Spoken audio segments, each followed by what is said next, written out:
Hola, sean todos muy bienvenidos a una nueva edición de nuestro video podcast que se llama Hablemos de Salud al Web. El día de hoy me encuentro con una nueva invitada que la voy a presentar en un ratito porque primero les voy a recordar que mi nombre es Catalina, soy kinesióloga y los voy a invitar a que nos sigan en redes sociales. En Facebook nos pueden buscar como Salud al Web, Departamento de Salud del Web, en Instagram como EA-Sesfamalweb, en YouTube como Hablemos de Salud al Web, en Spotify como Hablemos de Salud al Web, y también les vamos a pedir que si nos están escuchando por Spotify, aprieten el botón seguir para que les avise cuando tenemos un nuevo capítulo y en YouTube nos den un like.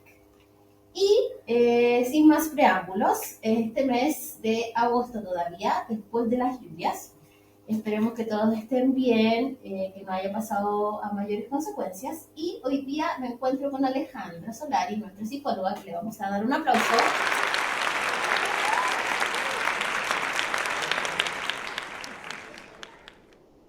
Nos viene a presentar un tema que tiene que ver con la juventud. Ale, cuéntanos un poquito de qué nos vienes a hablar y por qué.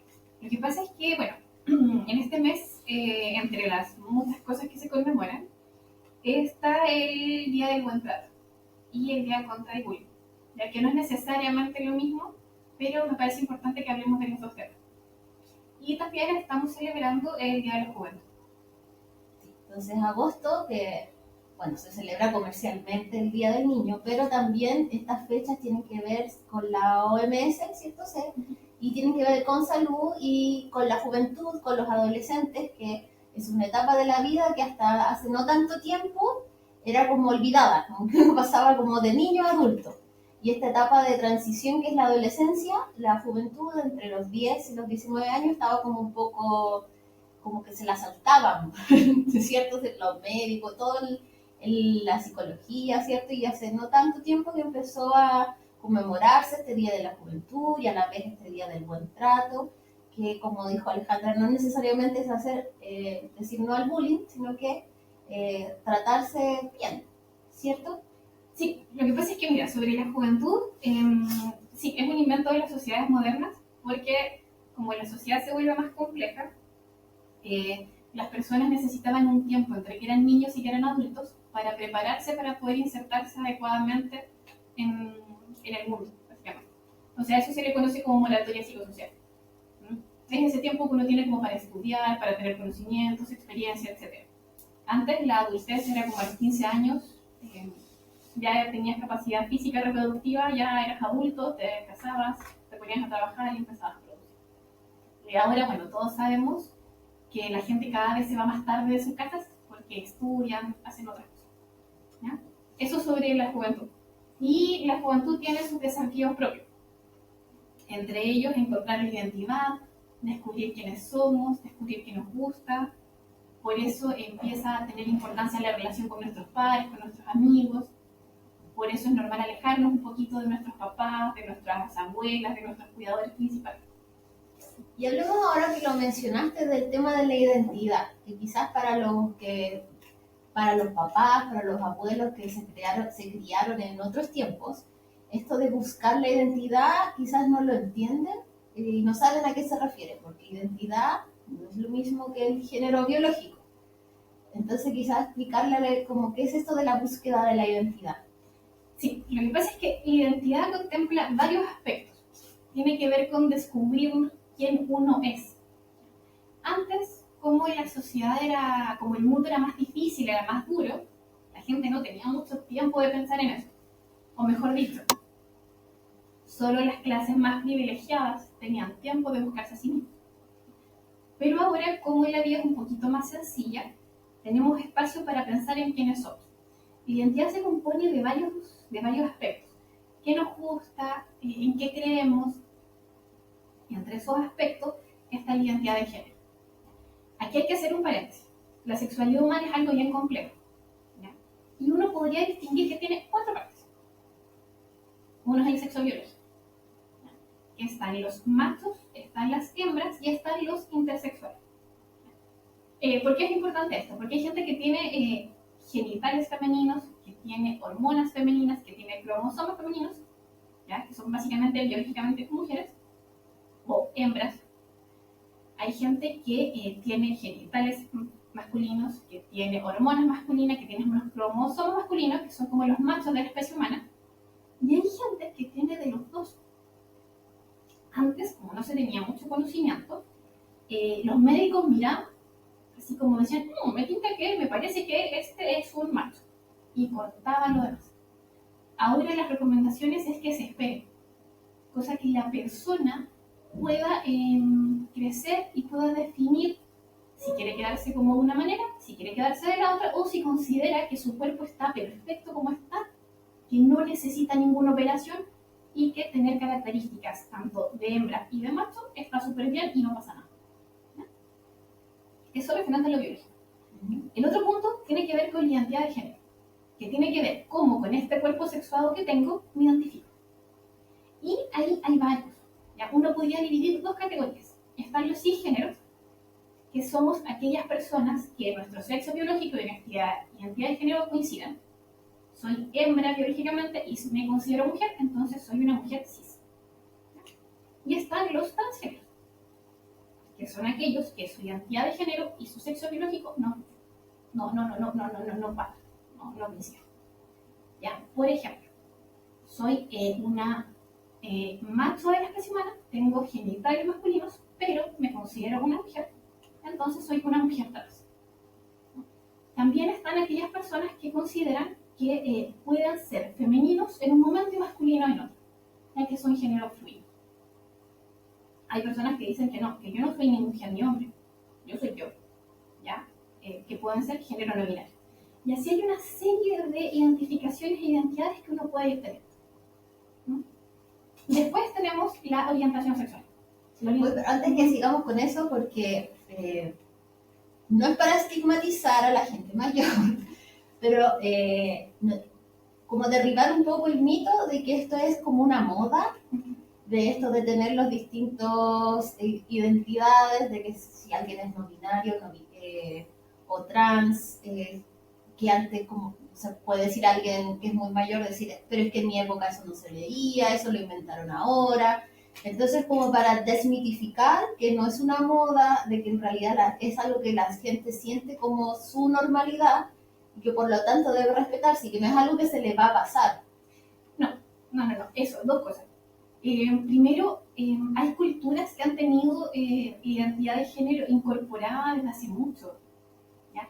Culturas, por ejemplo, prehispánicas, yo no soy experta en historia, pero sé que tienen la figura de personas que son trans, ¿ya? Y está incorporado, y esto no es nada, estamos hablando de bastantes siglos atrás.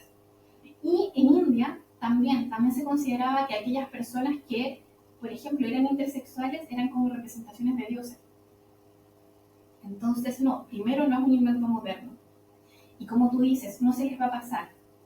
Ahora, si bien es cierto que la adolescencia es una etapa de descubrimiento, no se puede sencillamente desmerecer lo que los adolescentes creen porque son chicos y no saben nada de la vida. ¿No? Sí, por eso como quería que lo recalcáramos, porque esta etapa adolescente, que también está asociada como a la rebeldía, como decíamos antes, como de desmarcarme de mis cuidadores principales, puede tomarse para ciertas personas que son más como tradicionales, por decirlo de alguna manera, en su pensamiento, que solo existe hombre y mujer, que es una etapa que lo está haciendo de moda o para contradecirme, y que en realidad no es que se sienta diferente, sino que lo hace solo por llevarme la contra o porque es rebelde. Y en realidad eso genera, me imagino, mayor conflicto en ese adolescente o joven, porque ya yo creo que es difícil enfrentarse al mundo no encajando en la normalidad establecida, y más aún si no tengo el apoyo de las personas que se supone son las que me quieren, me aman de forma incondicional. Es que ese es un punto súper importante. Primero, hay ideas antiguas, incluso en la ciencia, en la medicina creía que estos eran enfermedades.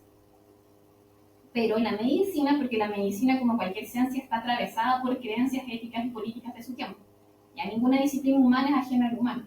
Entonces, se dieron cuenta que no están enfermos, ¿ya? Que no es una etapa de rebeldía, que no tiene nada de malo, ¿no? Para darte un ejemplo, la homosexualidad hasta los 80 era una enfermedad. estaba en nuestros manuales de diagnóstico, ahora se sacó. El tema de la disforia de género también. Antes estaba definida la transexualidad como una enfermedad. Ahora se sacó. Lo que se entiende es que las personas trans, cuando se ven discriminadas, pueden sentir disforia, pueden sentirse mal consigo mismas.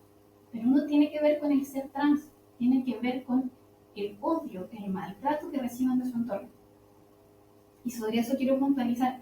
Es cierto que la población trans tiene más enfermedades de salud mental, pero es cosa de imaginar cómo no se van a enfermar si tienen en el colegio gente que les niega su identidad, si tienen en sus casas gente que les niega su identidad, si en la calle hay gente que se siente con la libertad de atacarlos, si tienen un entorno hostil, cualquier persona se enferma. Sí. Y también en relación a eso, que no solamente es como un acto de generosidad, por decirlo de alguna forma, respetar lo que me está diciendo este joven adolescente o adulto trans, que como quiere ser llamado, sino que también es una ley. Entonces, si en la escuela una niña que nació biológicamente mujer, con un nombre de niña, María ya en su adolescencia se da cuenta que su cuerpo no encaja con lo que siente y quiere ser llamado Juan, y sus padres globalmente lo apoyan, entonces debe ser llamado Juan en la escuela también, por sus profesores, por sus compañeros, y sus certificados deben decir Juan, y no puedo negarme porque yo tengo, no sé, cierta creencia a, a negarle su derecho o su derecho ante la ley de ser llamado Juan. Sí, es que tú apuntas a algo que también me parece súper importante. Nosotros, como trabajadores públicos, y estoy hablando de todos los trabajadores públicos, municipio, educación, salud, tenemos un rol. Yo como Alejandra, tú como Catalina, puedes tener las creencias que tú quieras. Y está súper bien, y en tu mundo privado son súper respetables. Pero yo como Alejandra y tú como Catalina, que trabajamos en un sistema público de salud, que cumplimos cierto rol por el que nos pagan y por el que voluntariamente estamos aquí, tenemos ciertas obligaciones. Y mis creencias no pueden entorpecer esas obligaciones. Entonces, uno tiene que hacer en ese sentido la distinción. ¿Ya? Ahora, en lo personal, a mí me parece que es de etiqueta básica, de buenos modales, tratar a las personas como les gusta que les traten. ¿Ya? Y eso apunta a otro tema, que es el buen trato. La etiqueta, como cualquier cosa, la etiqueta estoy hablando de buenos modales, va modificándose. Y hay cosas que antes eran de buena educación que ahora no. Y hay cosas que ahora son de buena educación que antes no importaban a nadie. Como por ejemplo, tratar a la gente por el género que te dicen que les traten. Usar los pronombres que te dicen que uses. No tiene nada malo preguntar, no pasa nada. Si yo no sé qué pronombre usas, te pregunto. Y hay gente que tiene la gentileza de decirlo, de presentarse. Mi nombre es Alejandra, mi pronombre es ella. Y hace todo en la vida más fácil. ¿Ya? El otro es no hablar del cuerpo ajeno. Antes hablaban de los pelados, de los gordos, de los flacos, de no sé qué. Ahora se sabe que es de muy mal gusto hablar del cuerpo ajeno. No se habla. A menos que estés en la consulta médica, nutricionista o en una consulta que tú hayas ido. Incluso si yo, en mi rol, en mi mundo privado, por ejemplo, una nutricionista no debería hablar del cuerpo ajeno si está en su mundo privado. Solo corresponde hablar del cuerpo ajeno en la consulta con la persona que va a consultar. Por eso, yo como psicóloga no me puedo meter en el cuerpo de alguien. No me hago. No viene al caso. Hablemos más ahora, bueno, ya hablamos un poco de identidad, ¿cierto? Que en la adolescencia, generalmente ahora en la adolescencia, aunque no hay que descartar que probablemente haya adultos que pasaron por esto, probablemente no tan acompañados como lo puede estar un adolescente ahora en el 2023. Pero, ¿qué más? Cuando hablamos de buen trato, ¿qué más le podríamos decir a los jóvenes, a los padres que nos están viendo y escuchando qué es el buen trato, aparte de esto de respetar, ¿cierto?, la identidad de género? ¿Cómo yo soy, no sé, pues, como buen compañero? Mira, lo que pasa es que hay ciertos valores que son súper básicos y que son súper antiguos, que de verdad pueden hacer que la vida de una persona cambie. Y uno de esos es la gentileza y la amabilidad. no tiene tanto que ver con una serie de reglas preestablecidas. Porque quien sea astuto va a encontrar la forma de saltarse a esas reglas y de hacer mal al otro. Tiene más que ver con un posicionamiento ético, de tratar al otro como me gustaría que me trataran, de genuinamente querer que el otro esté bien, de ser genuinamente amable. Y lo digo porque en mi experiencia tratando con adolescentes trans, si uno se equivoca en el género, pero no lo hace con mala intención, ¿ya? No lo hace por hacerlo sentir mal ni por negarlo, sino que lo hace porque durante 14 años lo conociste con un pronombre y llevas un par de meses conociéndolo con otro, de repente se te olvida. Pero si lo haces desde ese genuino interés por el otro, no pasa mucho, te lo disculpan. Pero si tú lo haces por negarlos, es distinto y eso sí les hace daño. Y lo mismo aplica para todo. Si yo sin querer, no sé, soy de otra generación y me equivoco y no te trato bien, pero te pido disculpas y te digo que lo siento y genuinamente estoy arrepentida y trato de cambiar, te voy a tratar bien. Porque está el imperativo ético, el imperativo valórico de que el otro se sienta bien. Finalmente es cuidarnos. Y ya como retrocediendo un poquito en el ciclo vital, también quizás nos vamos a ir para otro lado, pero igual lo vamos a meter un poquito y nos vamos a ahondar en este tema.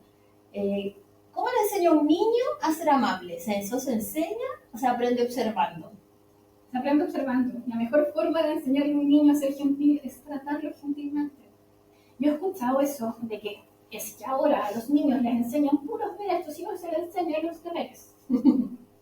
Chan, la mejor forma de aprender los deberes es enseñándoles los derechos. Porque mi deber es respetar, pero si yo soy respetada voy a aprender a respetar.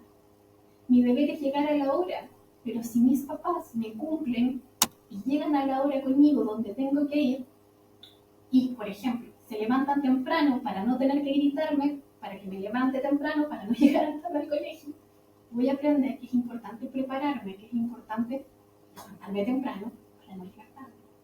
En el ejercicio de los derechos se aprenden los deberes, porque los niños aprenden lo que ven, no lo que uno les dice. Sí, eso quería hacer como un énfasis en el ejemplo. Porque a veces les pedimos a los niños, una vez hicimos un ejercicio en un taller de papás, que como a uno le gustaría qué características le gustaría a uno que tuviese su hijo cuando fuese más grande o adolescente.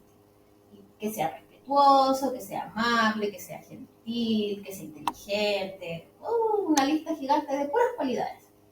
Entonces después nos preguntaron, ¿y ustedes son eso todo el tiempo? No, no soy eso todo el tiempo, porque nosotros nos enojamos. Y cómo uno aprende, como tú decías, cómo uno aprende a ser respetuoso, a ser amable, porque más que uno le diga a un niño, sea amable, sea respetuoso, es porque son amables conmigo, son respetuosos conmigo, y también veo que mis papás son, o mis cuidadores, son de esa manera con las personas que los rodean. Uno aprende con el ejemplo, más que con el grito, es que o el castigo. Aparte que el respeto es uno. ¿Ya? Los valores no aplican, no van diferenciados por edad. ¿Ya? No es que un niño merezca menos respeto que un adulto. Lo que sí hay ciertas consideraciones que uno puede tener en función de las necesidades. Si yo voy en un bus, ¿le voy a dar el asiento a un adulto mayor? Obvio que sí. Él se puede caer, yo no. Pero no tiene que ver con que per se, por ser abuelito, por ser mayor, él merezca más respeto. Tiene que ver con que hay ciertas características que lo hacen más vulnerable en determinadas situaciones. Y por eso lo vamos a cuidar. Lo mismo con los niños. La voz de un niño no tiene menos peso que la de un adulto. ¿Ya? Solo que el adulto tiene más experiencia y tal vez sepa cómo reaccionar mejor en ciertas situaciones, porque ha vivido más. Súper, ya. Ese fue un paréntesis infantil. Y ahora vamos a volver entonces a los adolescentes. El bullying, uno dice, por ejemplo, nosotros mismos. Cuando yo era niño, a mí no existía la palabra bullying. Y quizás, como decías que antes, hay cosas que eran normales y que ahora no lo son. Por ejemplo, uno decía siempre en el colegio, molestaban a alguien que era el guatón, el chico, el no sé qué. Y era como, no, es que es gracioso. Entonces, el bullying, o esta definición, bullying, tiene que ver con eso, con el respeto finalmente. Sí, es que ahí también hay otro punto. Yo escucho adultos, lo siento, no tengo nada contra ellos, yo también soy adulta, si no es que somos tan jóvenes, pero que dicen, a mí cuando chicos me trataban mal, me pegaban, me hacían bullying en el colegio y no me pasó nada, nunca necesité un psicólogo. Pero después yo voy a los números. Y en Chile, al menos 1 de cada 5 personas tiene algún trastorno de salud mental. Eso, por lo bajo, o sea, la estadística más optimista que uno puede encontrar. Hay estadísticas que hablan del 40%. Estamos hablando de 4 de 10. Ahí uno se da cuenta que el buen trato sí tiene efectos. Porque no es que haya algo en el agua que haga que esa gente esté sufriendo más. Es que tenemos trayectorias vitales muy duras. El acoso escolar se define como una situación sistemática de maltrato. No es una pelea. Y aquí hay que hacer una distinción. No es un niño peleando con otro niño. Es a un niño que muchos niños lo molestan y lo molestan todos los días y muy seguido. Ya, tal vez no todos los días, pero imaginas, 4 de 5, ¿me entiendes? Eso genera daño en el autoestima, en el autocontrol, bajan las notas, empiezan a tener retraso en la escuela, la pasan mal. Porque imagínate estar obligados a ir a un lugar donde tú sabes que te van a maltratar. A los adultos no les suele pasar eso. Ojalá que no, o sea, los trabajos puedan ser un poco más hostiles, ¿ya? Pero se generan otras dinámicas que hablaremos en otro momento. ¿Cómo yo? Porque de repente uno lee mucho de cómo darse cuenta de que a mi hijo le están haciendo bullying, ¿cierto? Que tiene que ver a veces con que baja las notas, con que no quiere ir al colegio, con que hacía cosas que le gustaban que ahora no las quiere hacer, quizás deja de comer. Y así sí, me da la sensación de que es más, o hay más información de cómo detectar que a mi hijo o a un niño cercano a mí le están haciendo bullying. Pero ¿cómo yo detecto que mi hijo hace bullying? Es una súper buena pregunta. Y sobre todo en la adolescencia. Hace no tanto como a principio de año hubo una reunión en el liceo. Vale. Y algo que me dijeron, algo que me hizo mucho sentido. Y era que no dejaran solos a los adolescentes. Porque las reuniones de padres de los cursos pre-básica van todos los papás. Y las reuniones de básica empiezan a ir un poquito menos. Y en las de media no va casi nadie. ¿No? Y pasa lo mismo en los actos. Entonces lo primero es estar atento, es hablar con los chicos, pero hablar no para retarlos, ¿ya? No para molestarlos porque tienen desordenado su pieza. Escuchar lo que tienen que decir. Si les gusta una banda de música, escuchar esa banda de música. No me gusta, no importa, a mí me gusta conversar con mi hijo. No me tiene que gustar la banda. Ya, si están viendo películas o series, no criticarlos, no criticar a los amigos, por ejemplo. Salvo casos excepcionales que yo sí vea que son una muy mala influencia. No criticar su forma de vestir, en ese sentido escoger mis batallas. Porque si yo a un adolescente o a cualquier persona le critico todo el día, me va a dejar de escuchar. Si yo me centro en aquellos puntos que son realmente importantes y todo lo demás yo lo comparto, me río, la paso bien y a veces les digo alguna cosa que quiero que cambie, esas veces sí me va a escuchar. Porque no hay otra forma de enterarse. Sino hablando con nuestros niños. Sí. Siempre que hablamos con la Ale, como que se nos hace súper corto el tiempo y se nos hizo súper corto. Podríamos seguir hablando sobre adolescentes, que es un tema largo de tratar, yo creo, porque tiene muchas aristas. Pero le vamos a dar un agradecimiento, ¿cierto? Un aplauso de nuevo al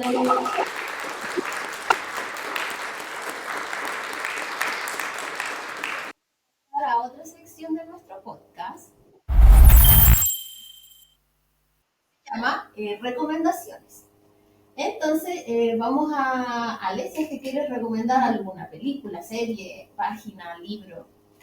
No, yo aquí quiero recomendar que hagan un ejercicio y es que le pregunten a sus adolescentes qué están viendo. Sin criticar, criticar no sabe. ¿Qué están escuchando y qué están leyendo? Ojo que el cómic o el manga también son formas de literatura.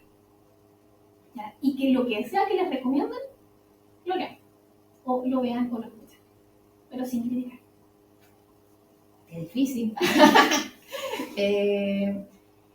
Yo tengo una sobrina adolescente que le gusta esos anime. Ahora voy a sonar así como súper de otra generación. Pero yo no los entiendo. No entiendo los nombres, para empezar. Yo veía también, nunca he sido tan fanática del anime, pero sí veía ciertas Sailor Moon. Pero tiene tantos monos. Y claro, uno dice, de nuevo estoy viendo monos, y quizás, claro, ahí está la crítica como otra vez, son todos iguales, no entiendo nada. Además que le gusta verlo en japonés, canta las canciones.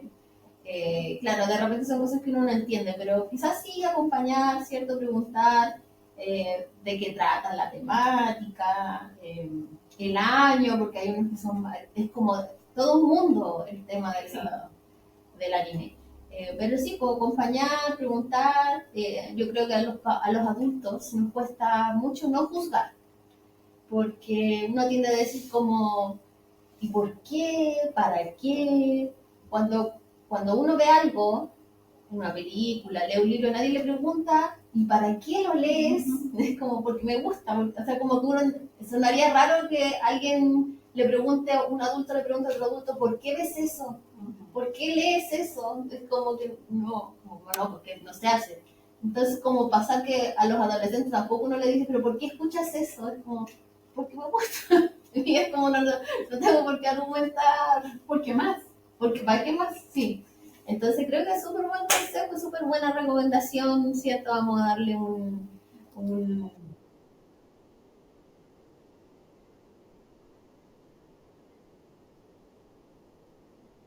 a mencionar que hoy día está contado con un DJ, por eso tenemos más sonidos.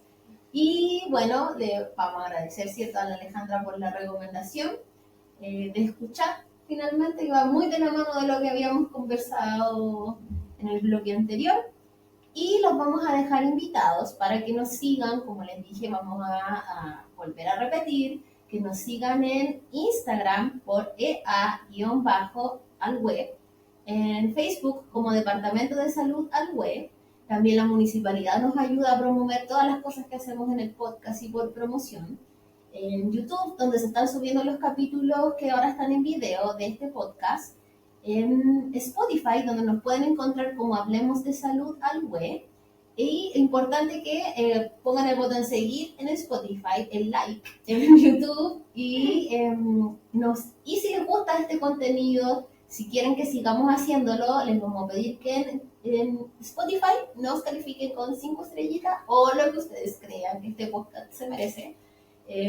Y que compartan, que se puede mandar a través de WhatsApp el link, ya sea por YouTube o Spotify, compartir, para que esta información no solamente llegue como a las personas que vivimos en el web, sino que ojalá llegue más allá, porque a veces estos mensajes no son para los adolescentes del web, sino que son mensajes en general para toda la comunidad y todas las personas que nos puedan escuchar.